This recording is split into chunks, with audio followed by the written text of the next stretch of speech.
rape with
Thank you very much.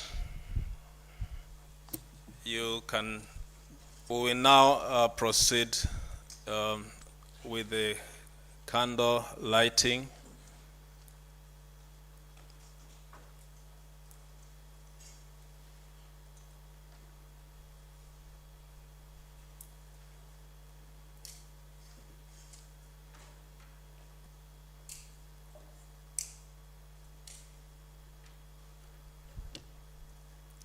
The flame of the candle in our lives symbolizes remembrance. One candle in memory of our loved ones.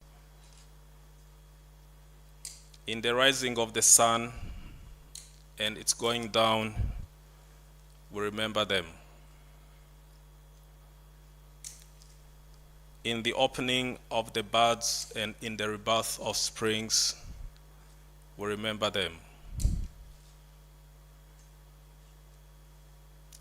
At the blueness of the skies and in the warmth of summer, we remember them.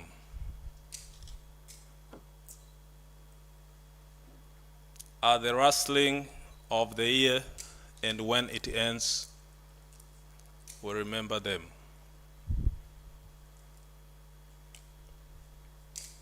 When we are lost and sick at heart, we remember them.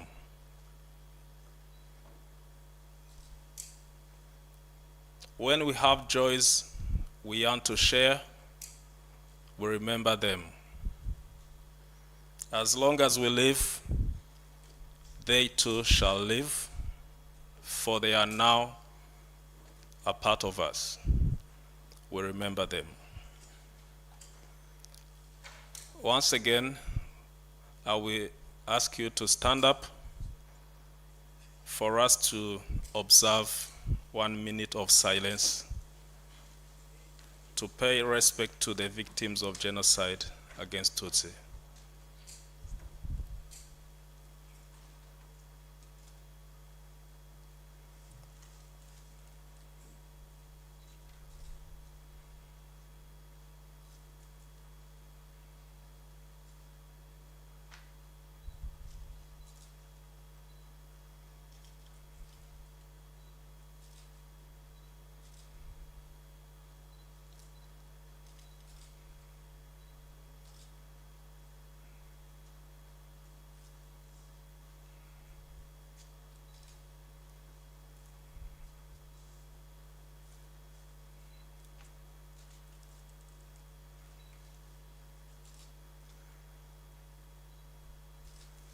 Thank you very much.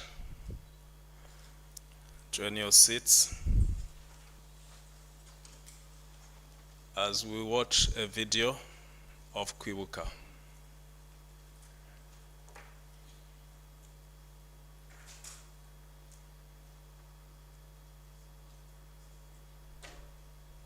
Buri gihe nkunda kwibaza ngo niki tutakoze twagombaga gukora. Ni hehe twasibye gutabaza, ni hehe twibagiwe kuvuza induru, ni hehe twanze kwikiriza indirimbo mbi yari itewe.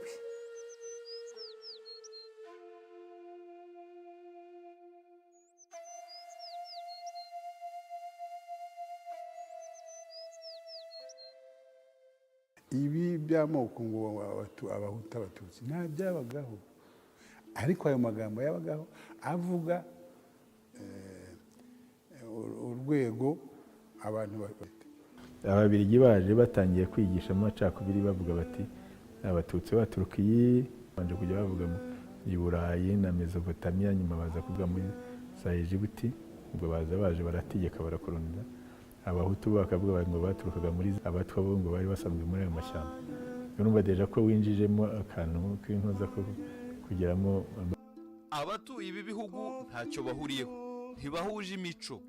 Ababituye bameze nk'abava ahantu hatandukanye cyangwa abaturage b'imigabane itandukanye. Burya jenoside ntabwo iyi ngiyi ni uko ariyo yemewe na Nations Unies na Loni, naho ubundi no muri za 59 habaye za jenoside ku mpuzi. None uzi niba barazaga bakica abantu, bakica abatutsi kora jenoside. Bana basigaye babicira mu gihugu, byaba mu mashuri, byaba mu bucuruzi, byaba mu butegetsi, nta gihe abatutsi bigeze bagira amahoro. Ni nanjye byitiriwe. Yaragiye ajya mu bitaro Kabgayi, ahageze yaranzi, hanyuma bambuza ati sawati ndabizi. Yigeze ampamagara antoteza yuko ntoteza Kiliziya Gatolika kubera yuko nari umurunani. Icyo cyatumye mpunga kare, nijye mpunzi ya mbere mu Rwanda. Nyuma niyo byasaga nko gusaba viza yo kujya mu Burayi uyu munsi, kuzayirenga prefecture imwe ebyiri eshatu byabaga ari ikindi kibazo. Muri 62 baburugumestre abakonseye bagira bararya hanaho nko mu kugikongora yitwa mu Bufundu, bagatanga abaturage baho b'abatutsi bati mugende mu basenyeri mubirukane, uteye amahane mu mwice, mu bariri inka mugire mute, hanyuma tuziburanira. Navutse muri 64 mvukira i Burundi, hitwa Ibuye, kubera ko ababyeyi banjye bari barahunze muri 63. Ubundi ababyeyi banjye baturuka mu cyahoze ari Ubufundu kera, ubu ni muri commune, ni muri Nyamagabe district. Ibutare muri petit seminaire yaho aribwo navuyemo ndahunga, haje imidugararo yirukana abanyeshuri b'abatutsi mu mashuri n'abarimu babo. Hari benshi bagiye bavanwa mu duce bavukiyemo bakoherezwa iwabo ku Kibuye, ukajya gutura ibyumba, byari nko gucira imahanga. Ngiye muri Uganda bari babanje kudutuza ahantu hitwa Kizinga, ahandi bwa frontiere, tuhamara nk'umwaka, ariko uko mu mategeko international bagomba kwigizayo abantu nibura kilometero 150, twe baradutwara. Ababyeyi bacu bimukira bajya Nyakivara. Ababyeyi banjye barazereye bahavuye, ababyeyi banjye bari Toro, bavuga ko bazereye ahantu henshi. Impunzi burya kugira ngo yicare hamwe bifata umwanya. I Burundi mu by'ukuri nahabaye igihe gito,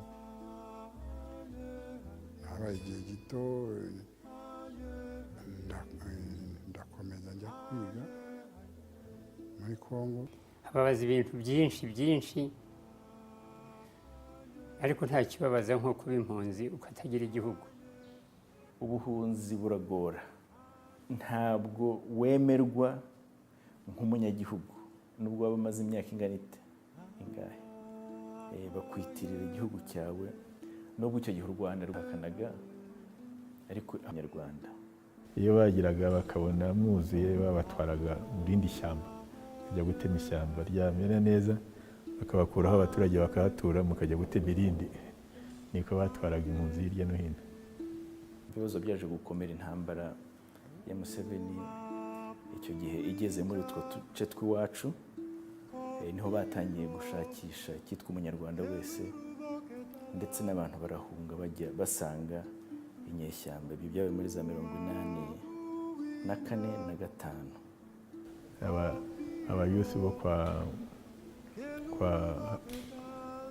kwa bote bagendaga bica Abanyarwanda rero burya baje bahunga. Hanyuma u Rwanda rugeze aho ruhagarika imipaka ko abantu baza. Abayusi bari hariya harimo bamwe bagiye biyahura, biyahuye kuko babonaga u Rwanda rubabuza kuza, inyuma hari abashaka kugenda babica. Ko nageze aho mbona akazi muri Loni, nkora ahantu hitwa i Gatobo mu gihe gitoya, ariko ntabwo byageze no ku mwaka, naho baratwirukana baradufata baradufunga muri Murere nyine, nibwo twafunzwe hafi y'umwaka. Nyogokuru bari basenyewe ajya muri Kongo, abana be yagarutse wenyine ari kumwe na murumuna we, bamukubita Nyamata. Par exemple twebwe iwacu twari dufite uruhushya rwo kuvuga, nyogokuru akiri nta muntu wavugaga Nyamata, nta muntu wavugaga mu Bugesera, yari trauma tutagomba gukoraho. Bamuzana hari ibyumba, nta muntu yari ahazi, yari umuntu rero wagiraga angwasi. Ubuhunzi twese twari kimwe, nta wagize utwakusanya ngo ahungane, naho waba ufite n'udufaranga ntabwo wabonaga uko dukuraho twari tubise, wabona kugurisha inka niba wari uyifite. Abantu bigeze muri 64 bumvaga bazataha, cyambere bwa mbere abanyarwanda bumvaga bazacyurwa na Loni, bageze aho batangira kujya bavuga ko bazacyurwa n'inyenzi n'umwami. Ariko bigeze muri 67 aho inyenzi zitsindiwe neza, abanyarwanda icyo gihe byatangiye kuvuga ko ndetse basigara bavuga ati nta runari nta Loni, byose nta kavumbura amashyiga. Mu Kinyarwanda bavuga ko nta runari yagomba kubacyura, nta Loni nayo yagomba kubacyura, nta kavumbura amashyiga. Nibyo babeshya abana. Mbere y'uko inkotanyi zibaho zikaza zitugezaho uko ziteye n'icyo zishaka, ndetse intambara itararota, umuntu yumvaga nta kizashoboka gutaha bitarimo. Ndibuka rwose natangiye kubaka Brazzaville. Umuntu wahunze aba yagiye gusa, umubiri we wavuye mu gihugu kimwe yagiye mu kindi, ariko umutima we wasigaye mu gihugu yavuyemo. Utamuhaye uburenganzira bwe rero, amaherezo arabushakisha. Politike yo gutandukanya abantu, waba ushingiye ku bwoko, waba ushingiye ku idini, waba ushingiye ku gitsina, waba ushingiye ku ho baturuka, politike ishingira ku bitandukanya abantu iteka isenya igihugu.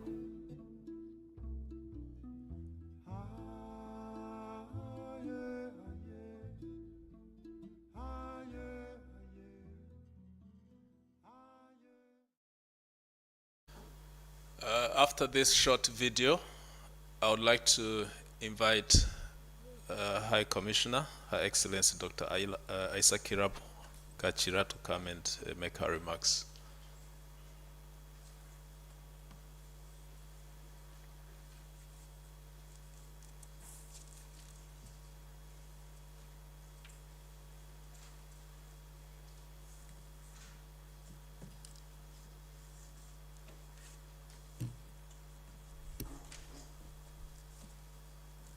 Thank you, moderator. Honorable Charlie Ayoko Ochwe, Minister of Foreign Affairs and Regional Integration of the Republic of Ghana, our Honorable Minister of Foreign Affairs, Dr. Viruta, who is not with us physically, but is virtually, Honorable Deputy Minister of Tourism, representing the Minister of Tourism, Honorable Mark Okraku, Honorable Deputy Attorney General and Deputy Minister of Justice, Honorable Yeboah, the representative of the Chief of Defense Staff, and the distinguished senior officials of the Ghana Armed Forces, retired Major General Francis Adu Amanfo, the National Security Coordinator, retired Major General Henry Kwame Anyidoho, and all the other officials of the Ghana Armed Forces who constituted the Ghanaian contingent of the UN Assistant Mission for Rwanda and were in Rwanda in 1994 when the genocide took place. These men put their lives at risk and did what was right, although it was not easy, as we can all imagine at that time. We honor and thank you for standing with the innocent Rwandan civilians. Your Excellencies, dear brothers and sisters, heads of the diplomatic missions representing your countries in Ghana, and all members of the diplomatic corps, representatives of the UN, distinguished heads and CEOs and Director Generals of the government of Ghana institutions here present, distinguished cultural leaders, friends of Rwanda joining us today, heads of the private sector and civil society institutions here with us today, leaders of the Rwandan community in Ghana and in the sub-region, friends and partners from the media, fellow Rwandans, and notably our two guests from home who traveled all the way from Kigali to be with us here. One of the genocide survivors will be sharing with us shortly, Mr. D'Artagnan Habintwari, and Mr. Tom Ndahiro, a renowned writer ideology and denial. Many friends and partners who have wished us and who have let us know that they were not able to be with us but are with us in spirit, we thank you all. Distinguished participants in all your various capacities in today's KWIBUKA28 here in Accra, all protocol observed. Good afternoon to you all. I want to thank you, my dear sister, Honorable Minister of Foreign Affairs and Regional Cooperation of Ghana, Honorable Shirley Ayoko Bochwe, together with the leadership delegation of the government of Ghana, who have taken time to come and physically be with us today. Your presence is strong testimony to the deep ties that our two governments share and our people share too. From the depths of my heart, I want to thank you. I also want to thank all the friends and partners of Rwanda who are here with us today. To my colleague, brothers and sisters of the diplomatic family in Ghana, I appreciate your presence.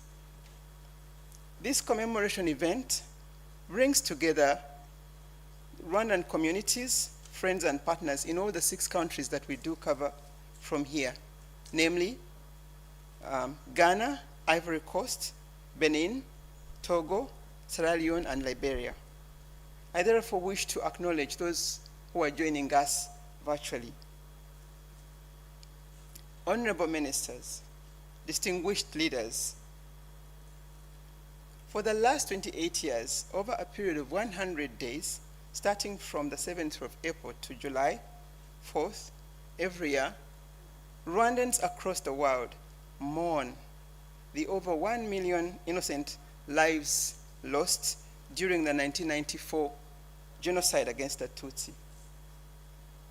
As we honor the memory of our loved ones, we also seek from within ourselves to reflect on the path that led our country to this genocide, and search in our souls to pick lessons that we must take in order to ensure it never happens again anywhere. As our President, His Excellency President Paul Kagame, reminded us on the 7th of April this year, as we began this commemoration, he reminded us that these lessons must never be wasted. It is absolutely important that we uphold the truth of what happened. For sadly, really hard to comprehend, but sadly, there are still many voices elsewhere that seek to distort, trivialize, revise, and blatantly deny that this heinous evil, the genocide against the Tutsi, took place.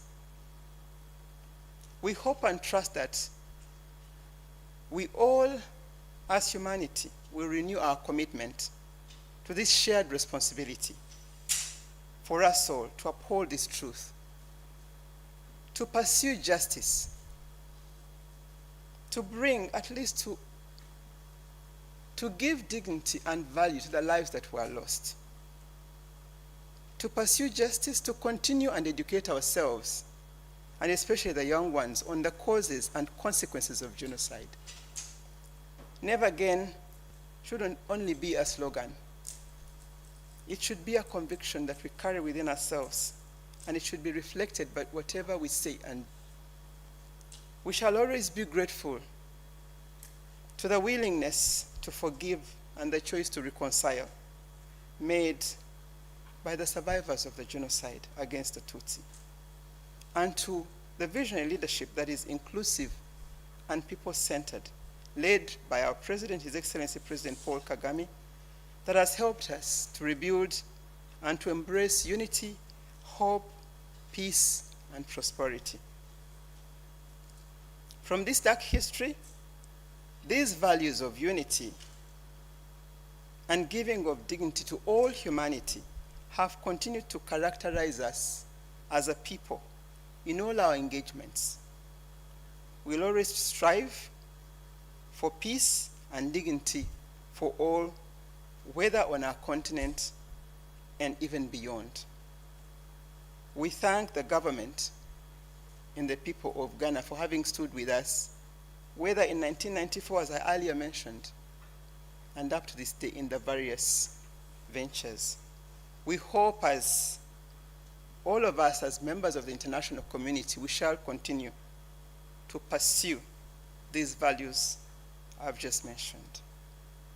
In conclusion, I would like to encourage every one of us, in whichever way possible. I know that some of us may not be able to stay until the very end, but for those of us who could, kindly, to listen to the testimony of the survivor of genocide, to the messages of our leaders, and to a reflective presentation from our researcher, and that will further enlighten us as we honor the memory of our loved ones and reflect on this heinous crime. I want to thank you so much again for your kind attention as we continue to stand and honor the memory of our loved ones. Thank you.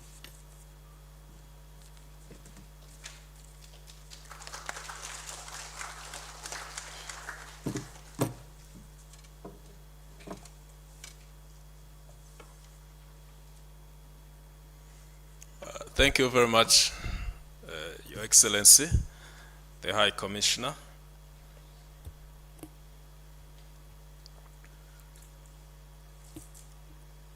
It's now time to listen to the testimony, and today's testimony will be given by Dr.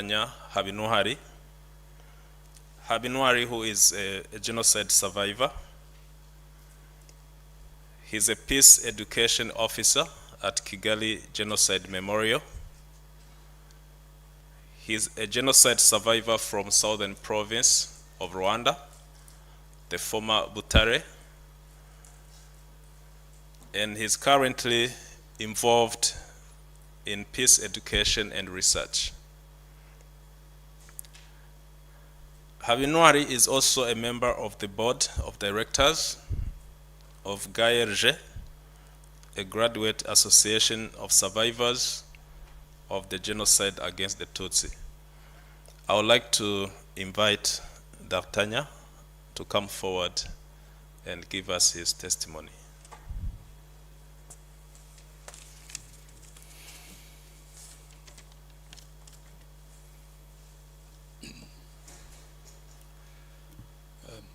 Honorable Ministers, Your Excellencies, it's a pleasure to be here today.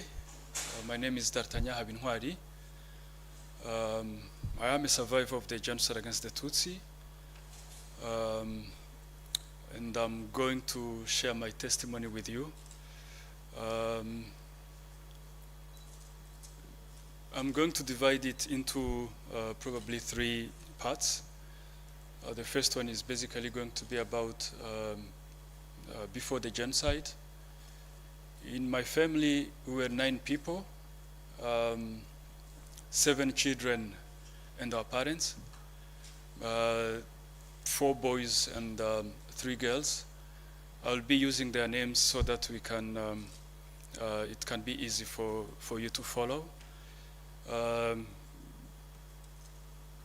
The firstborn is actually Sissi Claudine, Pierre Robinson, Valentin, Cléor, Armand, D'Artagnan, and Écarlate. So we had 6 children before the genocide.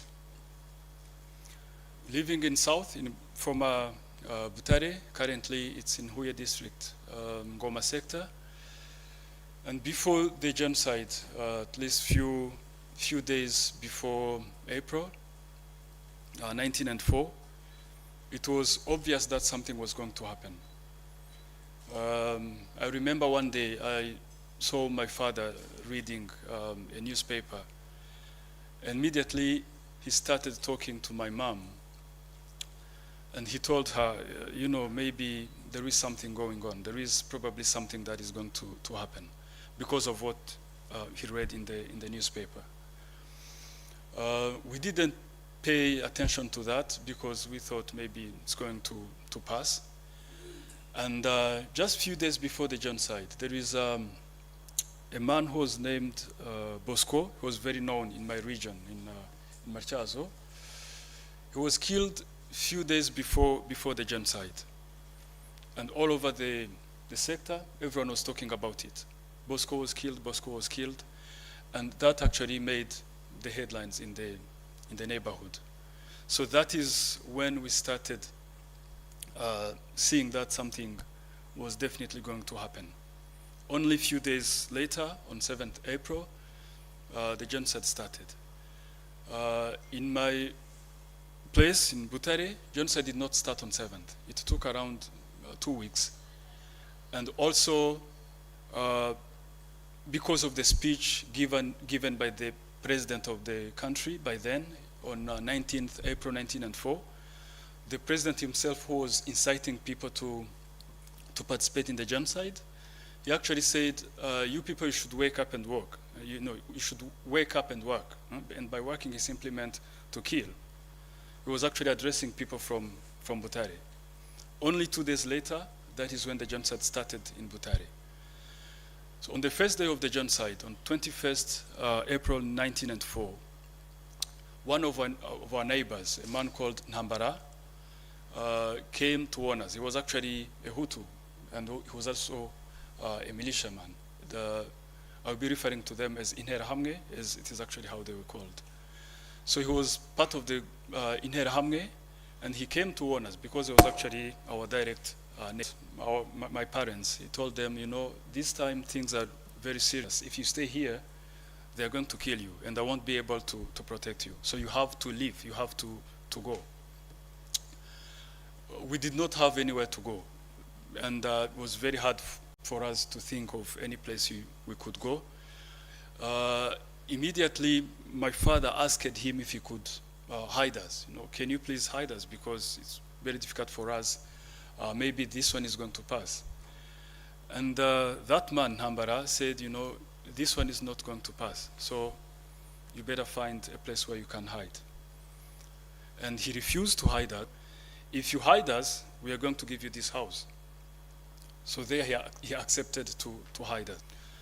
So immediately, my father thought about 2 people. The first one was a woman who was living in Ngoma. So we were living in Marchazo, and the distance from Marchazo to Ngoma, it's probably even to 20 minutes walking. So it wasn't really that far. So the first person my father thought about was living in Ngoma, like 15 to 20 minutes. She was actually the godmother of one of my sisters. So we thought going there would be would be okay. So my sister Clewor and myself, we were sent to that woman. She's actually called Scholar. And my two siblings were also sent in the same place in Goma, definitely the same distance from Marchazo to Ngoma, 4th, 25th, and 26th. So that is Scholar, the godmother of my sister, among 700 people who were actually hiding in the church. They were all killed. So that was on the 30th April 1904. Somehow news were actually going around. You could sometimes go in a bush and then you find people. They would inform you about what is happening, where they came from, and then we would exchange information. So somehow my father learned about that Clewor, Arma, and Valente were killed on 30th in the church. He somehow didn't manage, the information was too heavy for him. And on that day, in the evening, it was actually around 9 p.m. I don't know what happened, but he was probably trying to digest the information. He stepped outside the house where they were hiding. And by the time he stepped out, my brother Pierre followed him. So when they reached outside, there was a group of militiamen that was passing. 2 or 3 people in the group immediately recognized my father, and then they started screaming, "Oh, we found Monsieur." They actually used to nickname him Monsieur because he was a teacher. And then they started screaming, "We found Monsieur, we found Monsieur." And they were taken also. And the 1st May 1994, they were also killed.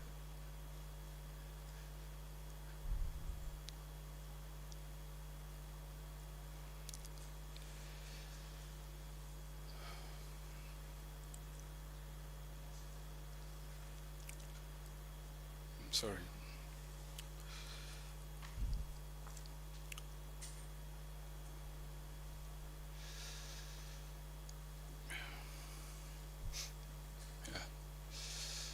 So for my father, it was over. For my 4 siblings, it was over. The situation stick together. So when I looked around and I didn't see him, I immediately knew that he was killed, and my brother. I didn't ask any question. And then she told me, "D'Artagnan, from now, you are going to wear this dress, and your name is no longer D'Artagnan, you are now Jane." So I became Jane. I wore the dress. I didn't ask questions. And actually that dress kept me alive for many days. Because with it I was able to go through houses to sneak around, to move. Because whenever they could see that you are a girl, the interest was to them was low. They would think you are a girl, so you could pass. I did that for a few days, where I was able to go through, to sneak around, find some food and bring them to where my mother and my 2 sisters were hiding. And in the middle of May, there were some people were actually taking children to Burundi. Burundi is one of the neighboring countries of Rwanda, mainly on the south part of the country. So I don't know how my mother came up with that information. And then one morning he told me, "D'Artagnan, now you're going to leave. You're going to Burundi. So if you leave, you will leave. And for us, we don't know what you are remaining with. And you are actually being separated from them." I didn't even know that I was going to leave or to survive. But in any case, I had to leave. Because staying there wasn't also a guarantee for me to survive. That is how I left Rwanda, and basically the distance from where we were to Burundi was approximately 45 minutes or 1 hour, but it took us around 2 weeks to cross and go to Burundi. So that is why I stayed till the end of the genocide. And my family, the rest of my family continued hiding till the RPF with its army stopped the genocide and brought back life to the country. That is basically what happened to me. And when you survive the genocide, there is also another struggle that you face, to face life after genocide. It's not easy. Sometimes you don't know what to do. I tried even to ask some survivors, what did you think about when the genocide ended, when the genocide was stopped? And to many of the survivors I asked, there is this question that came into their minds, like, what am I going to do? Probably used to have a family, and the family is not there, so how are you going to live? What are you going to do? For my case, when I came back to Rwanda and I saw my mother, I couldn't recognize her. She used to be happy, but when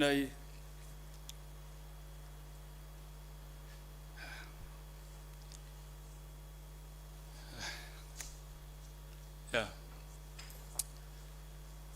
Voilà. So that is actually what the genocide is. I went to high school. So there in the high school, I found so many children who are facing different challenges. And then I told myself, maybe I need to put aside my pain and see if I can help my friends. Finishing the high school, I went to the university. And then when I finished the university, I started working at the Kigali Genocide Memorial. To conclude my testimony, I would like to share this message with you. One day I received a group of young people from different parts of Africa. They cannot take only a certain number of people. Genocide and any other atrocity, it actually take so many from us. So we can all work together and build continent Africa a peaceful world. Thank you.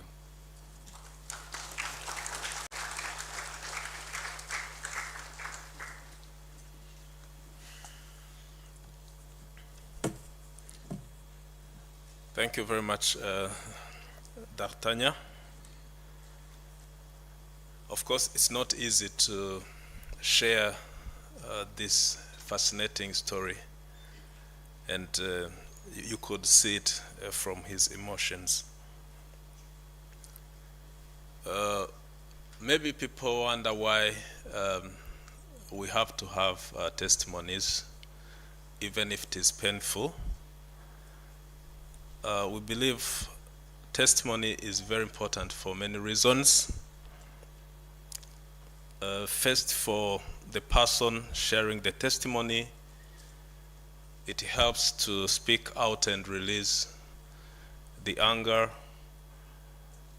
to try to process that experience, that bitter experience that you have gone through, and it also contributes to reducing the risk of trauma.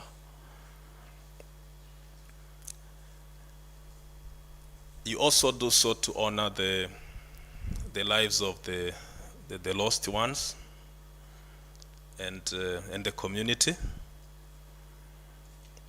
as well as to begin the road to peace and reconciliation. You could see from his conclusion, at least there is a message of hope. It's not an easy experience. Now, 28 years after the genocide against Tutsi, Rwandans understand the real causes for the destruction of the unity which they held before, and how hatred, divisions, and killings were made possible between what was labeled as ethnic groups. Rwandans in general and the young people in particular have the responsibility to learn from the history and to preserve the Rwandan unity as the foundation for every initiatives and sustainable development. I would like to invite Honorable Shari Ayoka Botre, the Minister for Foreign Affairs and Regional Integration of Ghana, to make her remarks.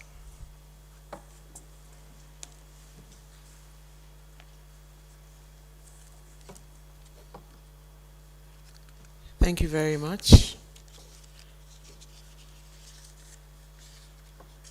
As I listened to the testimony, one thing that came strong to me is that we all take the peace that we enjoy for granted. And that should never, ever be the case. My brother, the Minister of Foreign Affairs and International Cooperation of Rwanda, Minister Biruta, the Honorable Deputy Tourism Minister, Honorable Mark Okreku-Mante, Your Excellency Dr. Isaac Kasira, High Commissioner of the Republic of Rwanda to Ghana, the Dean of the African Diplomatic Corps and members of the Diplomatic Corps, Your Excellency Ms. Abibatu Wanfo, Chief of Mission IOM Ghana, representative of the UN Resident Coordinator, Brigadier General Mentz, the representative of the Chief of Defense Staff, General Edu Amanfo, National Security Coordinator, Major General Retired Henry Anyidoho, Nananom Nime, distinguished guests, members of the media, ladies and gentlemen.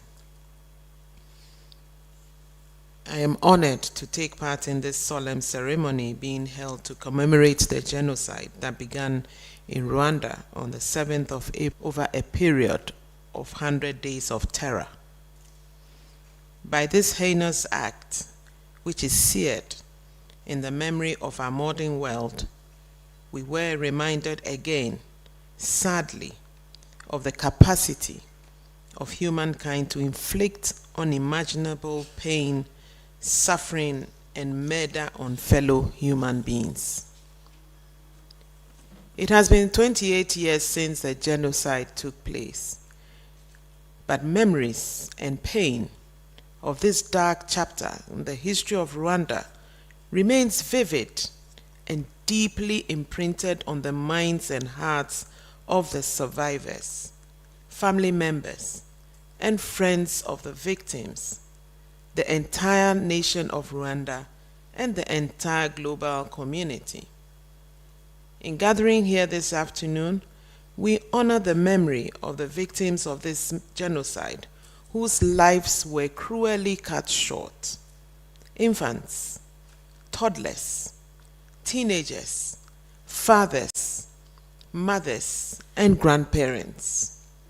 Like you and I, they were people who had dreams and aspirations, people in the prime of their lives who had hopes for the future, but were systematically targeted and killed.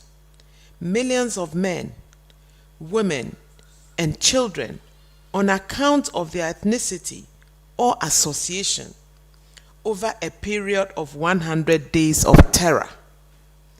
It did not matter to the perpetrators that the victims of their actions were their fellow countrymen, neighbors, friends, work colleagues, and even relatives.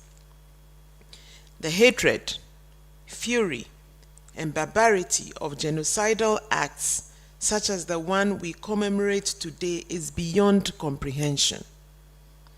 But we know that they are nurtured, stoked, and directed by known individuals and groups. That means when we say never again, we have a responsibility beyond commemorations to be vigilant and to insist on tolerance and lawful behavior by all actors everywhere.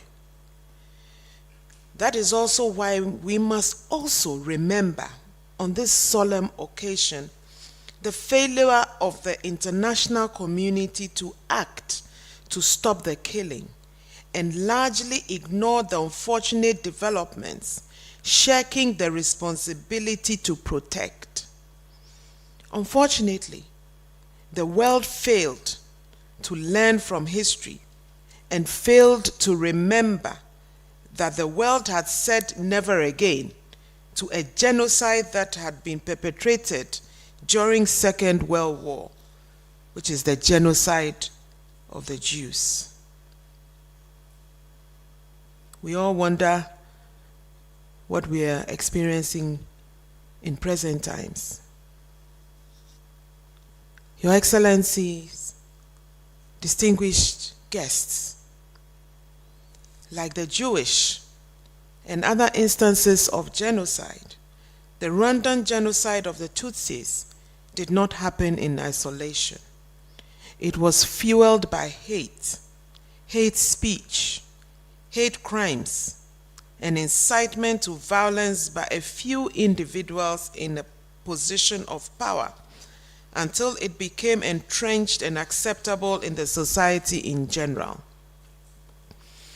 In the aftermath of the genocide of April 1994, no better lesson or inspiration could be drawn than from the people of Rwanda themselves. From the depths of their tragic chapter of history, the people of Rwanda have shown amazing resilience and have become a nation united in reconciliation and peace. Today, it is acclaimed for its economic, social, and political strides. It laid the foundation for these achievements by embarking on a better path, one of forgiveness, reconciliation, leaving behind past resentments and acknowledging the common humanity. This journey, however, has not been easy, but the resilience of the people continues to shine through. Your Excellencies, distinguished ladies and gentlemen, the story of the Rwandan genocide is incomplete without making mention of the heroic and selfless role played by Major General Henry Anyidoho, who led the Ghanaian contingent of the United Nations Assistance Mission for Rwanda, UNAMIR. Indeed, it would be recalled that Ghana was the only country that kept faith with the people of Rwanda when UNAMIR withdrew from the country. In the face of danger, Major General Henry Anyidoho and his contingent decided to remain in Rwanda.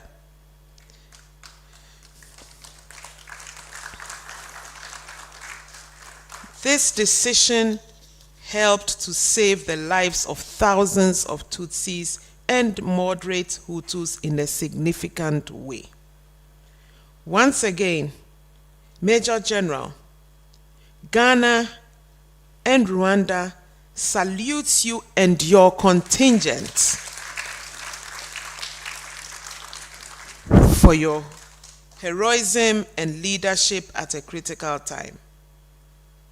Therefore, as we have lighted the candles during this solemn commemoration, let us rededicate ourselves to stand against racism, hate speech, violence, xenophobia, and all forms of discrimination to protect fundamental human rights and dignity.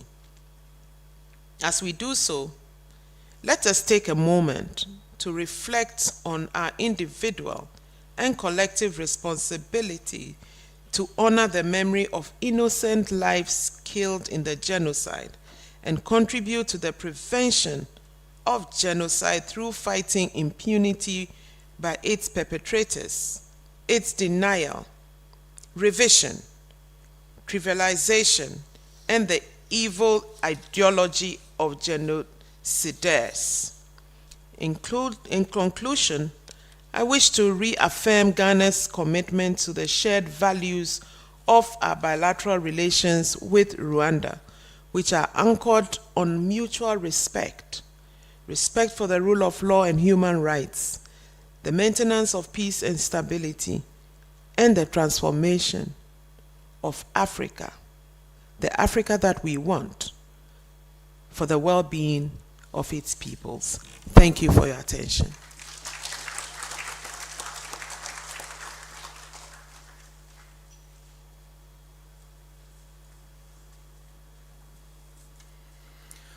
Thank you very much, Honorable Minister, for the powerful speech and indeed articulating the role that Ghanaians played in saving Rwandans during the genocide. And when you read the book by Romeo Dallaire, himself said that Ghanaians stayed when others ran away. And the man behind has been honored. Major General, we salute you. I would like to invite the representative of UN resident coordinator to come and make her speech.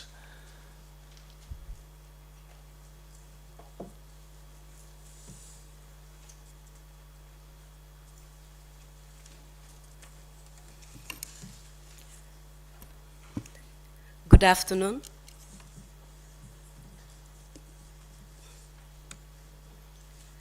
Your Excellency, High Commissioner of Rwanda in Ghana, Dr. Isaac Kisira, Your Excellency, Honorable Shirley Ayokor Bochwe, Minister for Foreign Affairs and Regional Integration, Your Excellency, Honorable Dr. Vincent Buruta, Minister of Foreign Affairs and International Cooperation, Rwanda, representative of the Diplomatic Corps, distinguished guests, good afternoon again. It is with great honor that I stand here today to make few remarks on behalf of the United Nations in Ghana on the commemoration of the 28th anniversary of the 1994 genocide against the Tutsi. Please let me first of all thank Her Excellency the High Commissioner of Rwanda for organizing this commemorative celebration.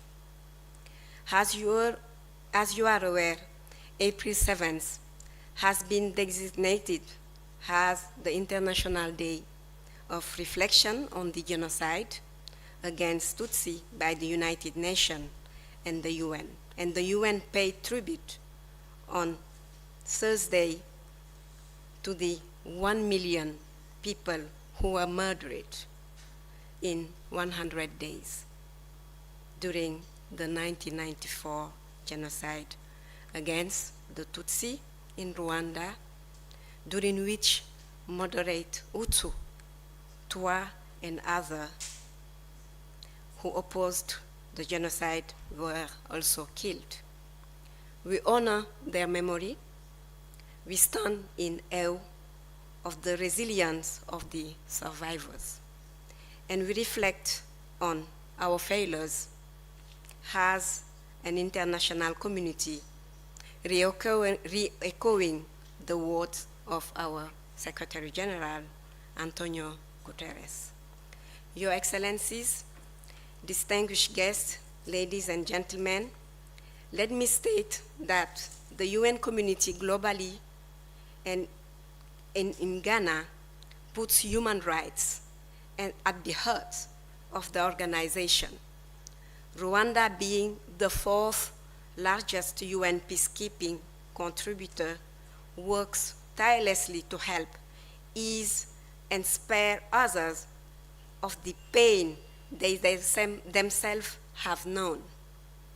Let's us all present here decide to choose humanity over hatred, compassion over cruelty, courage over complacency, and reconciliation over rage. Rwanda today has gone through this pain, and this laid the foundation for this achievement by having embarked on a better path, one of forgiveness and reconciliation, leaving behind past resentments and acknowledging the common humanity of all. Your Excellencies, distinguished guests, ladies and gentlemen, the UN family today pay tribute to the Rwandan who perished by building a future of dignity, tolerance, and human rights as we remember, unite, and renew. I thank you for your kind attention.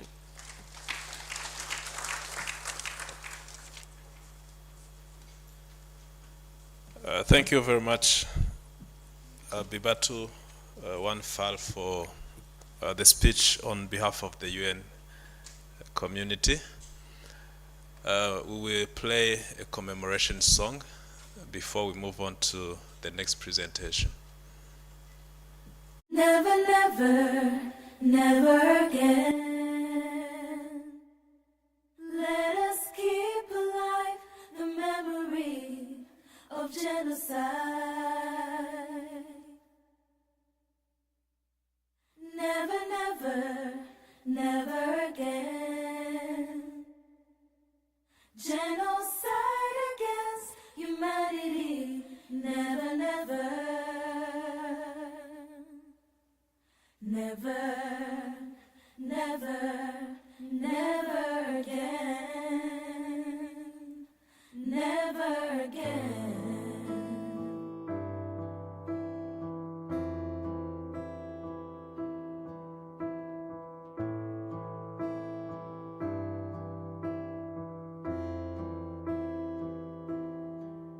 Hanagura amarira mazuririmba ishimye, rekeraho kwiganyira, nshuti reka kwiheba, kuko umwami yamaze guca inzira, kuko umwami yamaze guca inzira. Icyo tugusabye Mana, nyir'ububasha n'ubushobozi, nuko twazongera tukabonana n'abacu mu bwami bw'ijuru, udusenderezemo ibishashi by'ubuzima, maze ababo twese turirimbe haleluya, haleluya, haleluya, amen. Haleluya, haleluya, haleluya, amen. Hari ibyiringiro byo kubaho neza, hari ibyiza byinshi bidutegereje. Rwanda wibarutse abavunyi, mugongo waduhetse, hora ihorere, hora hora ihorere, hora Rwanda, hora hora ihorere.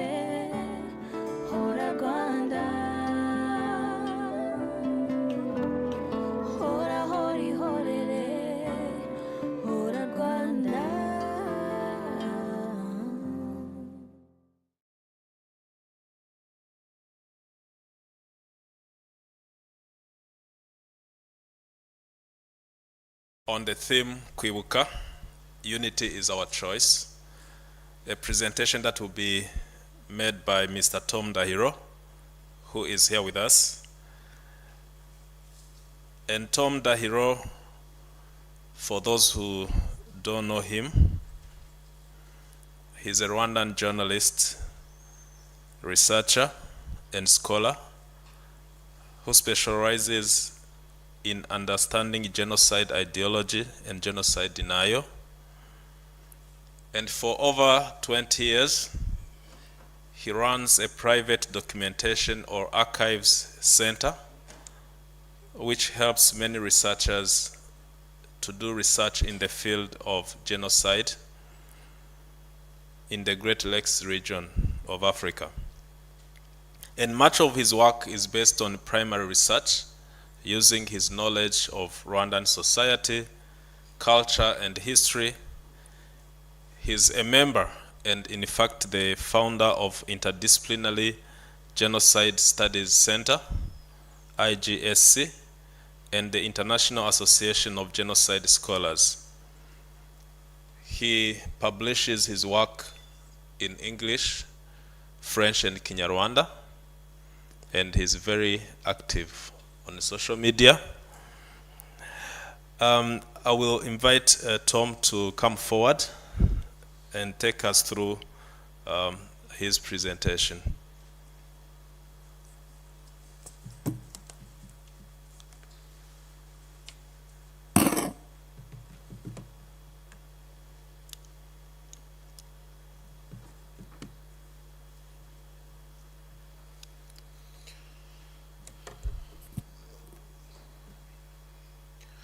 Honorable Ministers of Ghana and Rwanda,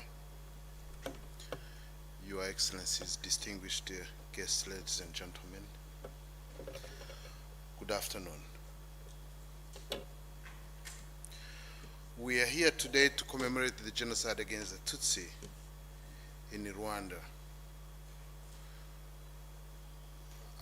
I thank Habinwari, who testified, who gave us a testimony of what he lived. And I found the testimony as a wake-up call for the world that a crime disremembered is likely to recur. A testimony of a survivor, it's not about sympathy seeking or sympathy seeking, but seeks everyone to remember that never again should not be an empty, should not be empty words. For the 20th time, we are here to remember and demonstrate our solidarity with the victims and survivors of this hateful crime which was committed in my country, Rwanda. When the genocidaires unleashed their pitiless campaign to annihilate a targeted group of people in my country, a community of nations with the diplomatic missions in Rwanda and the UN were present. More than 2,000 UN troops in Rwanda under the United Nations Assistance Mission for Rwanda, UNAMIR. Despite that presence, in 1994, Rwanda was abandoned. And although we have rightly talked about the UN, Africa was also completely absent for reasons I would not take long to explore here today. However, there were important, honorable exceptions. Among them, Ghanaian contingents in the UN abortive peacekeeping force. Another praiseworthy exception in Africa. For this afternoon, I will not talk about Mwalimu, but I'll talk about the Ghanaians. Appalled by the UN Security Council abandonment of this mission, the Canadian Lieutenant General Dallaire, in effect, disobeyed his superiors in New York and chose to stay in Rwanda to do the best he could. But he had a problem.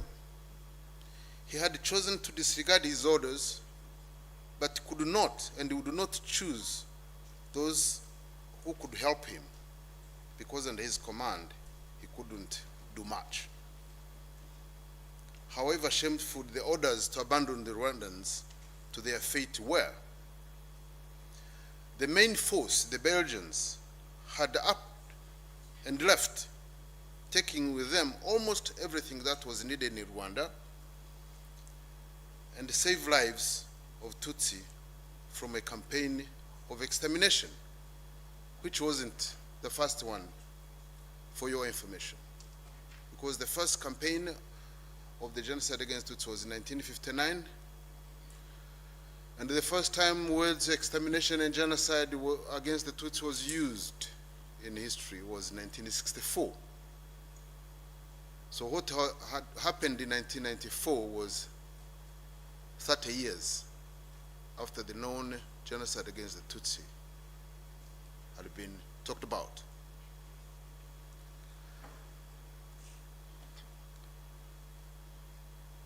From first-hand information, General Dallaire then informed the commander of the Ghanaian forces and his deputy, General Henry Anyidaho, that he, Dallaire, had decided to stay, but he could not order the Ghanaians general and his forces to do the same. They could leave should they choose to do so. And he would, of course, understand why they would decide to abandon Rwanda like others did. Then Ghanaian commander, equally appalled by the conduct of the UN Security Council, had no hesitation in volunteering to stay. A decision I'm sure he cleared with his commander-in-chief, then President Jerry Rawlings. Rest in power, the son of Africa, President Rawlings. Today, the Western press will claim that an individual called Paul Sasabagina saved the people at Hotel de Mille Collines. In fact, he was there as the eyes and ears of the Ghanaian forces. He couldn't have done much if he did not have troops, at least around his hotel.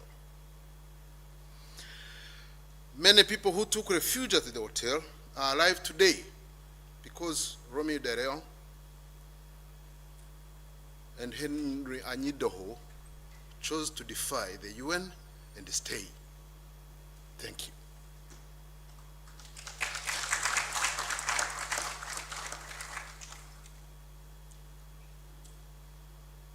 Rwanda remembers what you did today and will always do.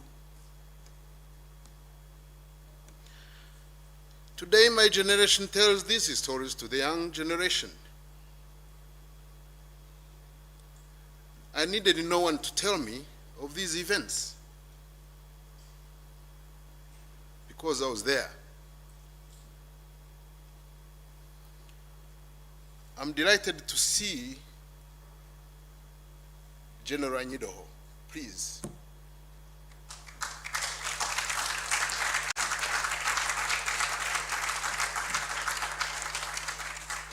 He may not remember this, but I think 3 years ago we met again.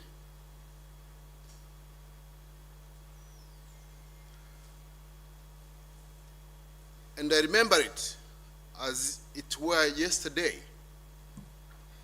when as part of the Rwandan Patriotic Front team in the Parliament building, where we were under constant bombardment by the government forces, General Anyidaho and General Dallaire and others used to visit us. One of the people whom he met, he would meet several times, is Mzee Tito Ruteremara, whom you saw in the documentary. He can testify to that. As a journalist, I remember asking General Anyidoho some troubling questions, which he avoided answering when he had just met RPF politicians. I knew and understood his silence. He was a professional soldier. I remember two, specifically, Major Dankwa.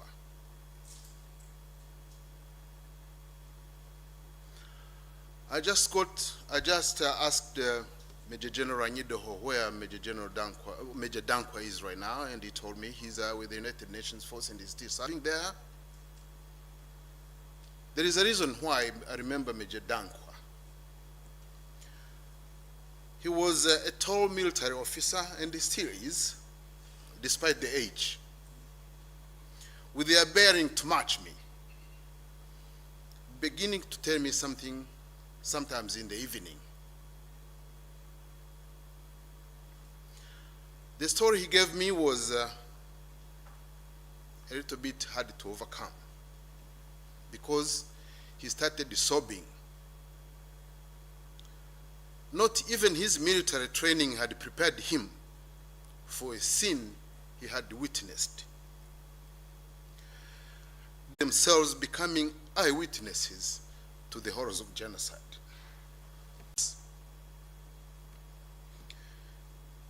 Kinyarwanda has many profound words for what you were and continue to be for us, but I shall pick only one.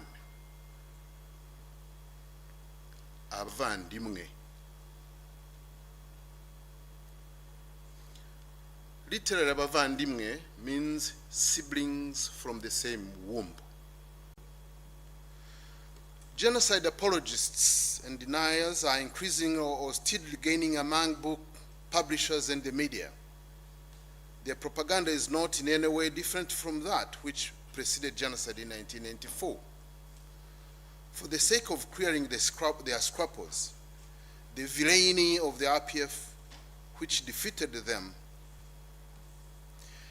In her book published in 2018, Canadian journalist Judy says, and I quote, RPF policy to remain Hutus, and that organization was worse than the Nazis. Imagine when a force which stopped the genocide, you call it as the one which planned the genocide, and you compare it to the Nazis.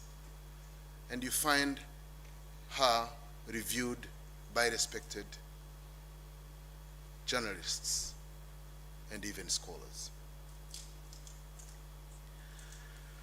These mirror accusations was a propaganda strategy by the genocidaires, as was demonstrated by the International Criminal Tribunal for Rwanda, the ICTR.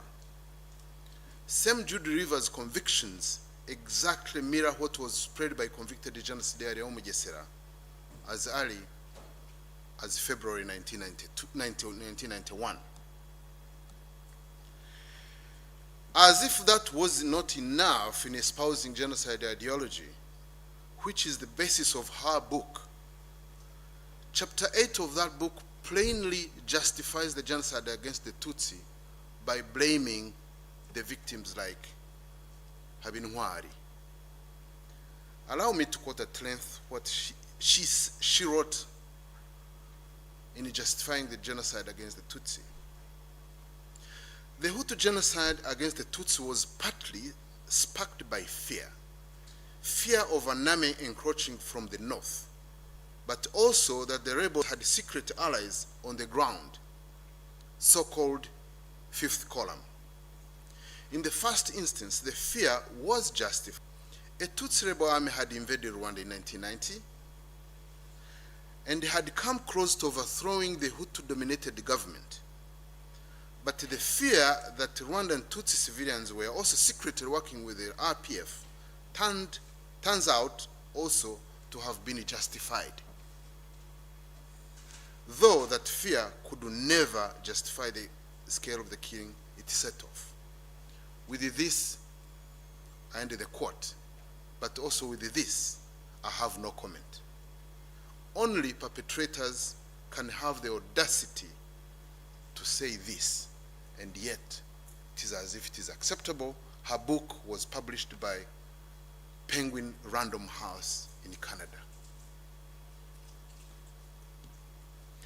Consider the horrors through which we lived, and then consider that because of our adherence to the rule of law, neither we nor the world had to tolerate stints of revenge killings against mass murderers.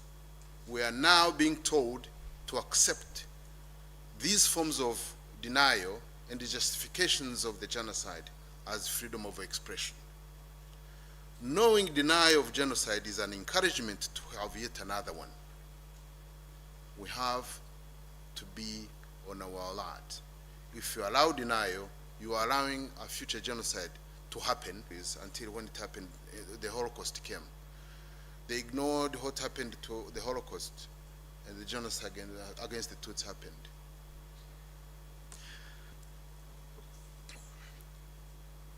President Kagame said only a few days ago in his speech at the beginning of our 28th commemoration period, the mass murderers and their enablers were tried in courts of law, including our Gacaca courts. Those who were found guilty served their sentence and now live among us alongside the survivors of their horrific crimes.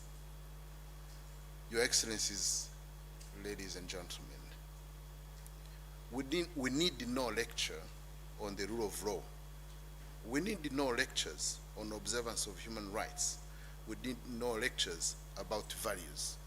What the Rwandans and the Ghanaians demonstrated in 1994 are lessons to learn. Today also, allow me in the remaining few minutes, give you a brief historical perspective which involves Rwanda and Ghana. An important reminder that genocide is neither unplanned or spur of the moment, as the genocidaires and the disciples preach. A few weeks ago, celebrating the nation's independence, the nation's independence I'm talking about is Ghana. Your military, once again, demonstrated its connection to Rwanda, but this time in a joyful way, as your military band played and marched to a song called Insinzi, the victory or success. You may not, some of you may not remember this, but this song was on your parade. I loved it, and for a reason though, as the great Kwame Nkrumah was rightly earning his title as the Osagyefo, the Redeemer. If I pronounced the Osagyefo improperly, please bear with me. The Redeemer, leading his nation from colonial bondage and with his philosophy of the unity of Africa. In Rwanda, a few individuals had set course in the opposite direction of Osagyefo. Our tragedy was being planned even then. For those who witnessed the genocide in 1994, actually the real problem started to surface then, in March 1957. The seeds of a future genocide which were planted by colonial powers germinated on the 24th March 1957. I'm sorry. Can I have...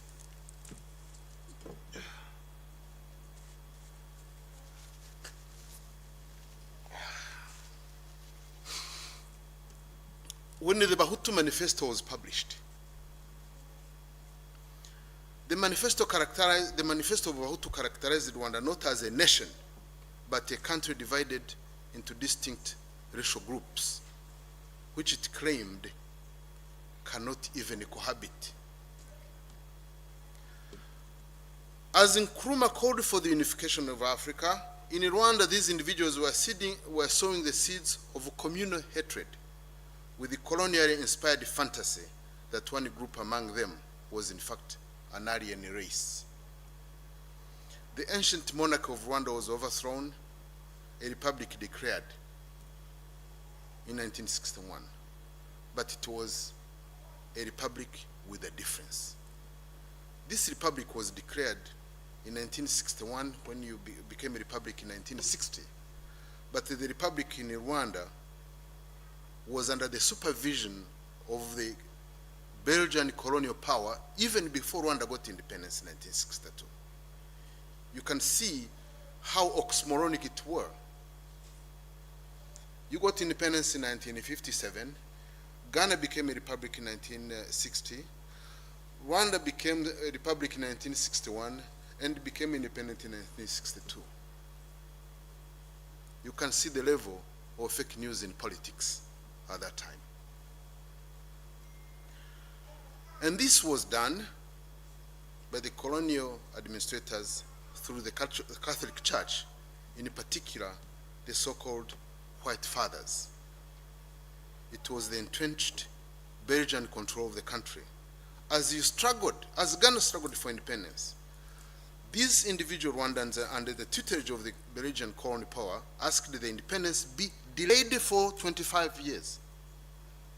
When you were getting independence, they were asking for 24 more years of being colonized. While the newly declared aliens, their brothers and sisters, were erased from Rwanda. Under the guidance of the missionaries, organizations to establish the divisiveness were formed. Gregory Kayibanda, whom you saw the quotation in the documentary, and who became the president of Rwanda after independence, led by Rwanda's head of the Catholic Church, Swiss Bishop André Perode, Priest Arthur de Gemep, and Chanoine Ernot, were the ones who edited the Bahutu Manifesto in reality. And if one said these were colonial soft powers, wouldn't be a mistake. It was quickly followed by the notorious Hutu commandments by Joseph Gitera on the 27th September 1959. Before another colonial creation, the Party for the Emancipation of Hutu, Parimehutu. It is this ultra-racist party which was granted to lead Rwanda despite their wish to have 25 years under colonial power. Thinking about it is even troubling today. How an African somewhere was begging for 25 more years under colonial rule. The three men in the cloth, the bishop and the two priests, would all be accomplices in the first massacres of the Tutsi in 1959 up to the early 1990s. I first became a refugee to Burundi in 1960 with my family. In 1959, my family came back to Rwanda in 1960. And then we were forced back to the life of refugees to Tanganyika, where we were there early 1961. And the country Tanganyika got independence where I'm sorry to give you some information.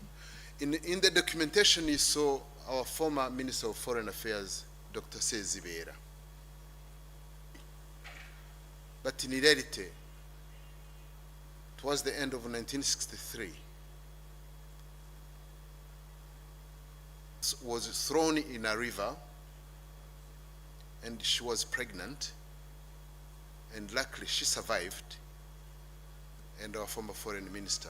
What can happen when hatred is allowed to prevail in politics? Since the time of its creation as a myth, Rwanda was understood not necessarily as a geographical space, but as a living, breathing entity. Wherever you had Rwandans, their monarch, their Rwanda was one and indivisible. By 1959, another group of Rwandans realized that Rwanda was disappearing under a dark cloud of division and created a movement to counter it. It was INAR. If you make the abbreviation in English, it would be RANU. And the African, and you see RANU in Rwanda, TANU in Tanganyika, KANU in Kenya, you have ZANU in Zimbabwe, the African National Unity. Unity was a common denominator in politics, but in Rwanda, it was killed by the Belgians. The genocide against the Tutsi had begun.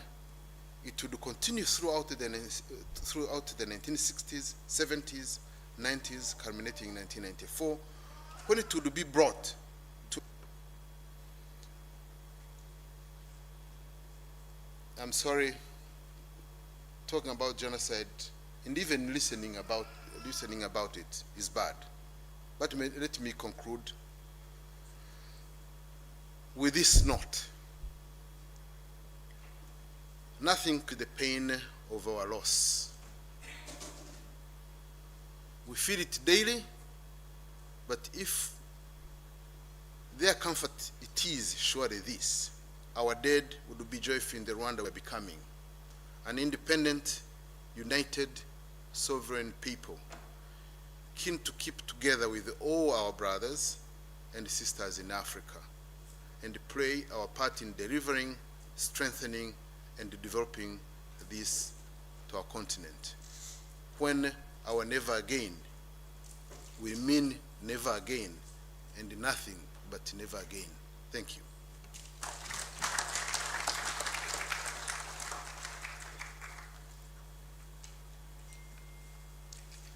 Thank you very much, Tom. Had we given you enough time, I think there is still a lot to share, because Rwandan history is particular. You can't narrate it in 1 hour, or you can't narrate it in 1 day. It's particular. I would like to invite all of us to follow the address by Minister of Rwanda, Honorable Dr. Vincent Biruta,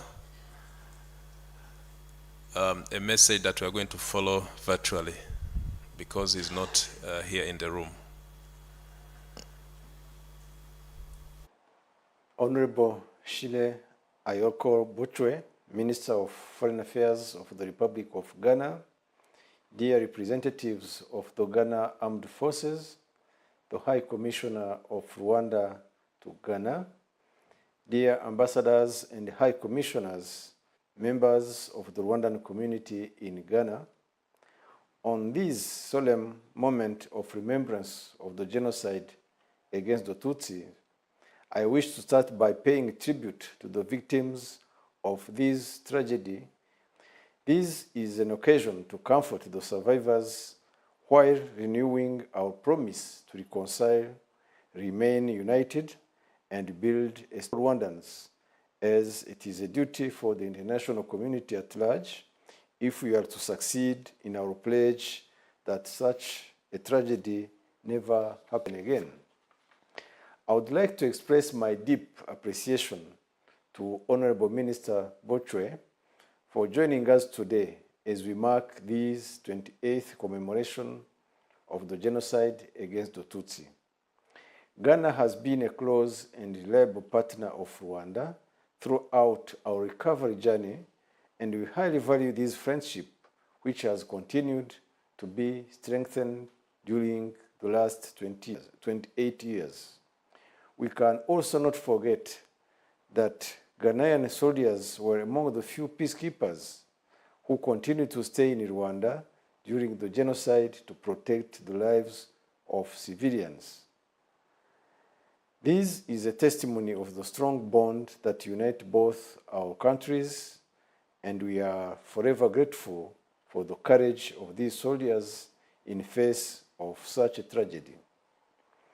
This commemoration, this remembrance, this celebration of unity, this determination to renewal, this journey to recovery has been accompanied by many friends across the world, some of whom have been with us since the beginning, but also new partners who have contributed to our vision of a new, prosperous, and vibrant Rwanda. As we continue to heal as a nation, it is essential that we also continue to fight against the last stages of genocide, which are denial, visionism of the genocide against the Tutsis. To do this, we need the support of all our partners, including Ghana, to ensure that we preserve the memory of the victims in order to build a strong foundation for our country's socio-economic development.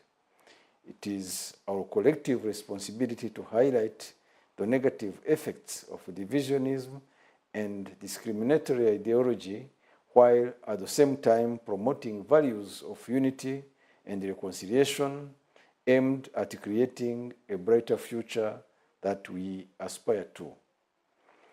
We have sought the support of some countries, including Ghana, to open the archives related to the genocide against the Tutsis with the goal of honoring our history and preserving the memory, which are two important components of our ongoing process of healing and achieving unity and reconciliation.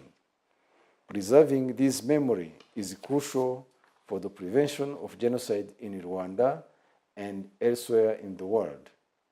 We also need to end impunity by making sure that all those accused of genocide crimes in Rwanda face justice. As we speak today, we have sent more than 900 indictments and international arrest warrants in 33 countries worldwide for a number of individuals suspected to have committed crimes of genocide in Rwanda. We appreciate the cooperation of many countries that have decided to prosecute or extradite those accused of genocide crimes, and we are calling on the other countries hosting genocide fugitives to follow suit. Holding accountable the perpetrators of genocide tremendously contribute to the prevention of similar crimes in the future.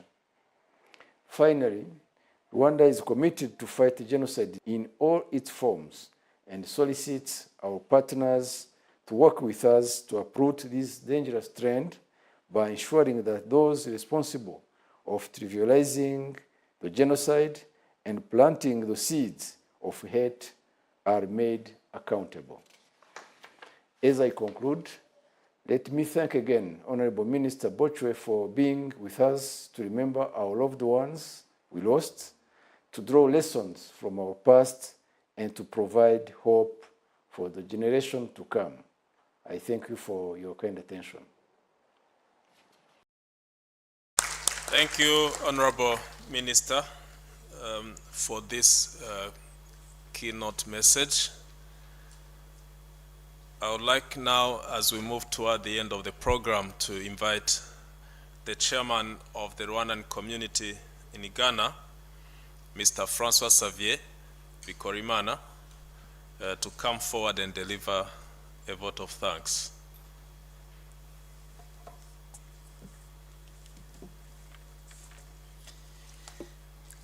Thank you, MC. On behalf of Rwanda community in Ghana, in Togo, Benin, Cote d'Ivoire, Liberia, and Sierra Leone, I would like to express our heartfelt gratitude to Honorable Sheri Bochwe, the Minister of Foreign Affairs and Regional Integration of Ghana, and also to our Honorable Dr. Vincent Biruta, the Minister of Foreign Affairs and International Cooperation, for their time, even though they are so busy. Also, we are thankful to the members of the diplomatic corps who are here present for their solidarity. We say thank you so much. We are also, thankful to the two ministers, that the Deputy Minister of Tourism and the Deputy Minister of Justice, for being with us today. Also, a special thanks goes to our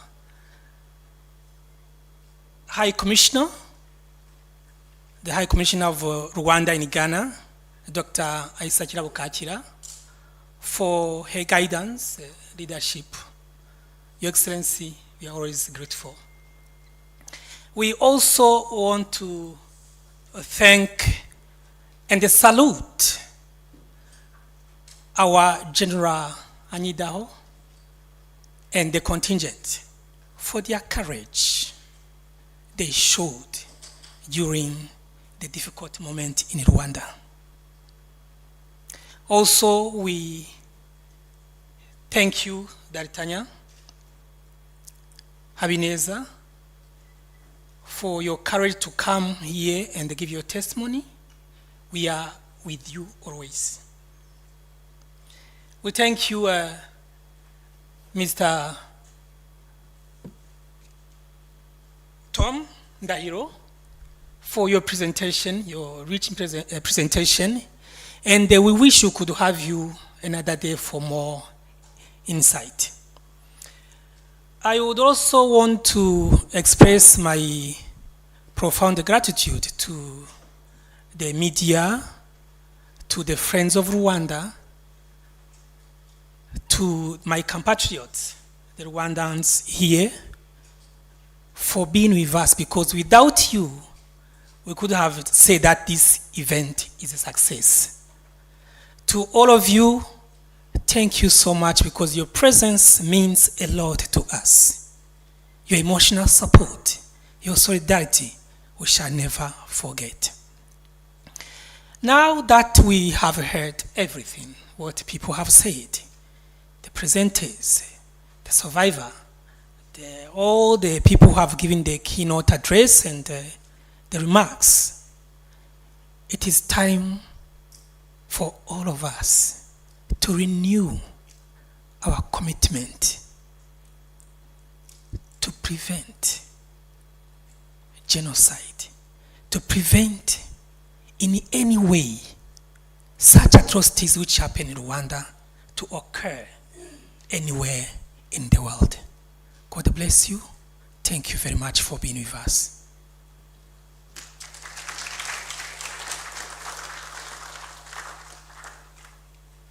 Thank you very much, Francois, for the vote of thanks. As we move toward the end of the program, I would like once again to thank you for being with us. And I would like to invite you on behalf of the organizers, as we proceed, there will be refreshments. So we are going to listen to a song, and then we will proceed for refreshment before we go back home to our respective duties. Thank you very much for your support. We count on you, and we don't take this for granted.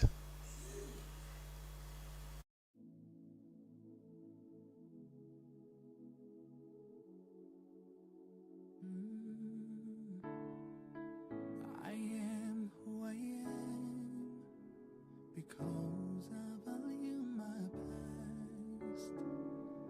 The memories of yesterday can never be changed, but they give me a reason to live again.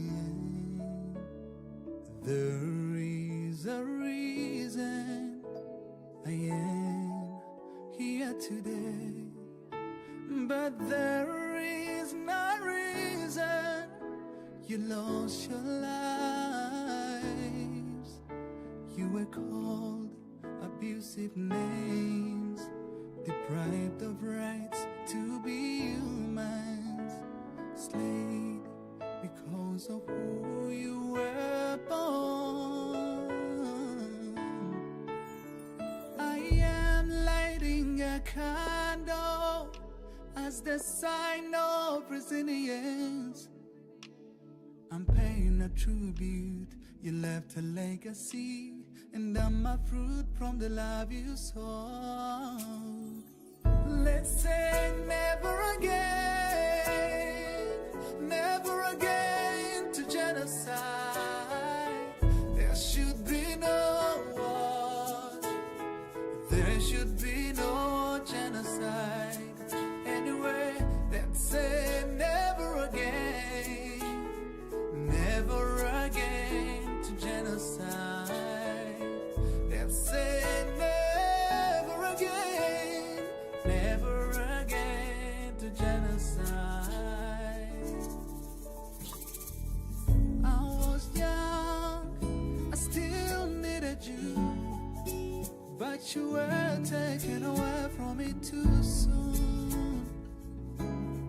If I had one wish, it would be seeing you again. Today we're strong men and women, even though you are not here to see. We're carrying on to make you feel proud out there, watching down at us. I am lighting a candle as the sign of resilience. I'm paying a tribute. You left a legacy, and I'm a fruit from the love you sowed. Let's say never again to genocide. There should be no war. There should be no genocide. Anyway, let's say never again to genocide. Let's say never again to genocide. I am a witness that if you and I come together as one, we can make sure genocide never happens again. History should be told and passed on to further generations. Let's all stand up and all sing out, never again to genocide. Let's say never again to genocide. There should be no war. There should be no genocide. Anyway, let's say never again to genocide. Let's say never again to genocide. We are here as one nation. We say never again. We unite as human race. We say never again to genocide. Never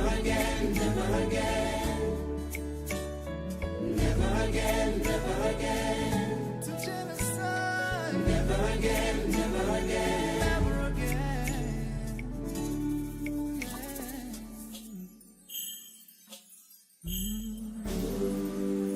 We brought you flowers.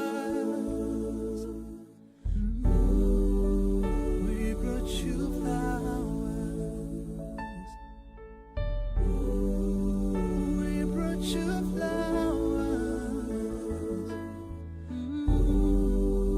We brought you flowers.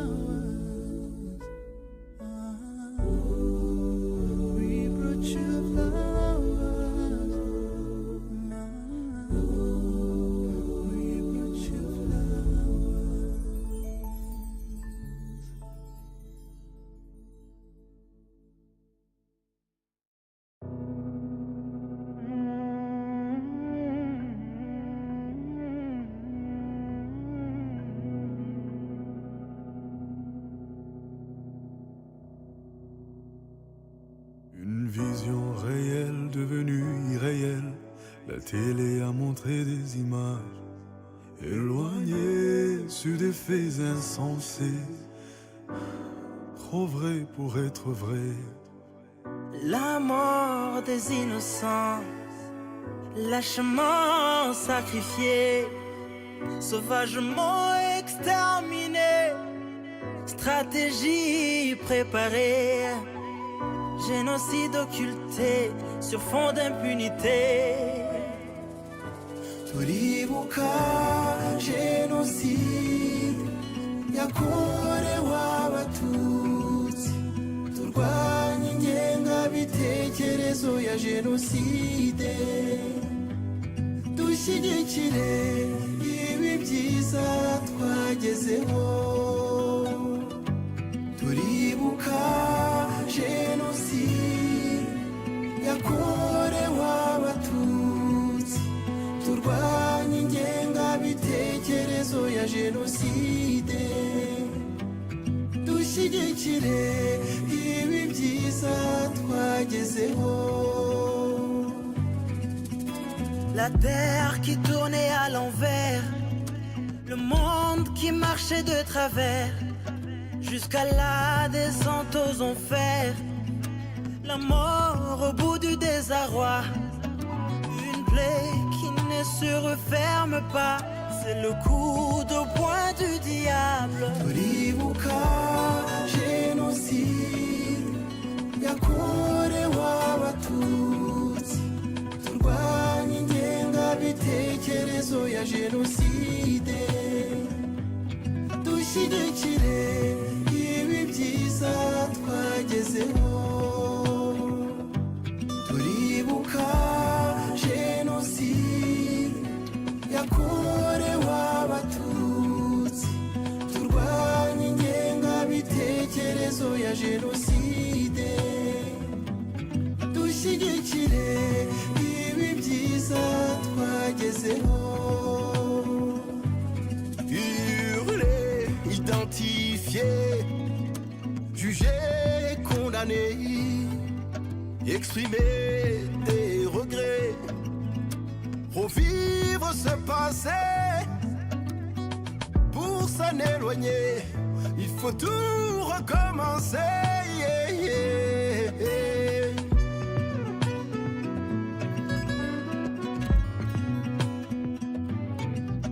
Munyarwanda fasha dusindagizanye, herekeza undinde kurira, kuko muri njye nawe niho hari icyizere cy'u Rwanda. Turibuka jenoside yakorewe abatutsi, turwanye ingengabitekerezo ya jenoside, dushyigikire ibi byiza twagezeho. Turibuka jenoside yakorewe abatutsi, turwanye ingengabitekerezo ya jenoside, dushyigikire ibi byiza twagezeho.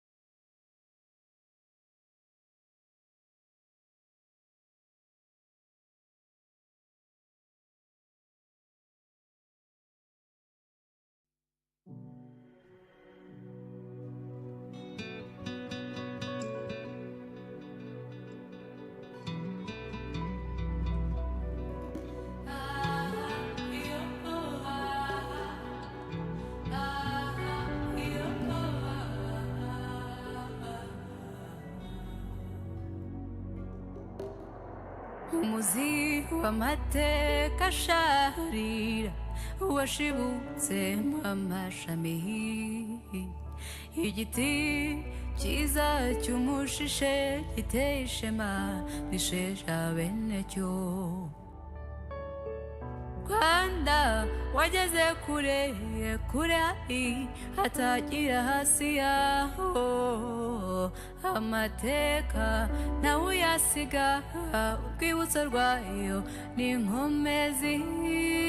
Rwanda Rwanda wihoreze nkundira ngukomeze jenoside yakorewe abatutsi nayo ntizagaruka ingengabitekerezo yayo irahandukane n'imizi yayo.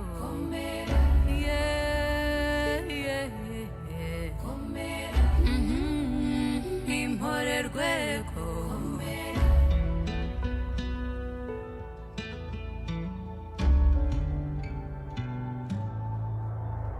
imyaka isabye icyubahiro amaboko yawe ukuyaga hamye intambwe idasubira inyuma mu rugendo rwo kwigotanira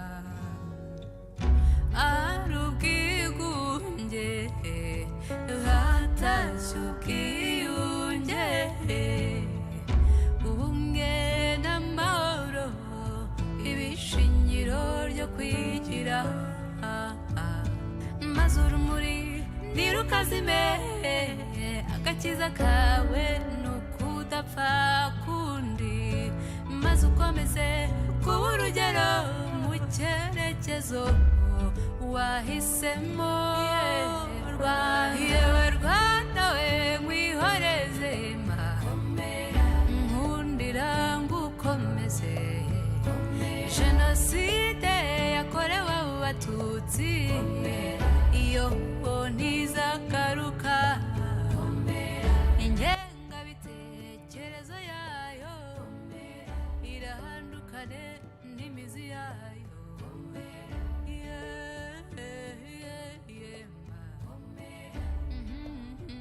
Impore rwiza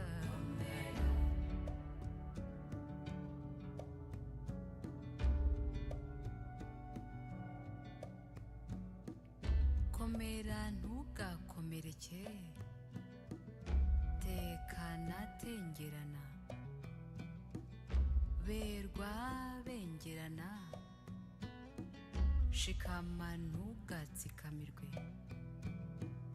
tuzatengamara tunganirwa sugira usagambe wibuke wiyubaka. Rwanda mwihoreze nkundira ngukomeze jenoside yakorewe abatutsi iyo ntizagaruka ingengabitekerezo yayo irahandukane n'imizi yayo.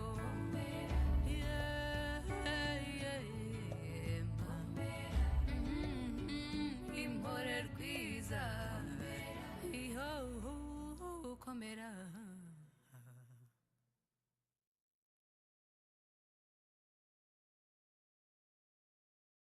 Never, never, never again. Let us keep alive the memory of genocide. Never, never, never again.